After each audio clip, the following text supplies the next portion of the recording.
અમારો રોડ અત્યારે ઓક્સિજન પર છે. અમારા રોડની હાલત જેવી રીતના મરીઝની હાલત કેવી ઓક્સિજન પર હોય ને પછી વેન્ટિલેટર પર, એવી રીતના અમારા રોડની હાલત છે. અત્યારે ઓક્સિજન પર છે, હવે બસ ટૂંક સમયની અંદર વેન્ટિલેટર પર આવશે ને પછી ખતમ થઈ જશે.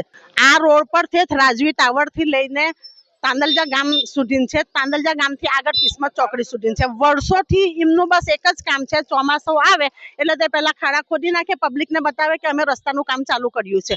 ચોમાસાની અંદર ખાડા હોય, વરસાદનું પાણી ભરાય એટલે પબ્લિક હેરાન થાય. એક જાતની હેરાનગતિ છે, બીજું કંઈ જ નથી. આ તે રોડને ઓક્સિજનની જરૂરત હતી તો અમે સ્વેચ્છાએ નાગરિકની દ્રષ્ટિએ આજે રોડને ઓક્સિજન આપ્યું છે અને વરસાદમાં રોડ વેન્ટિલેટર પર જશે. તો આટલો મોંઘો ખર્ચો વેન્ટિલેટરનો અમે ક્યાંથી કરીશું? કેમ કે અમે તો હજારો લાખો કરોડો રૂપિયા વડોદરા મહાનગરપાલિકાને વેરો આપીએ છીએ. તે વેરાથી આ રોડની સારવાર નહીં કરી રહ્યા લોકો.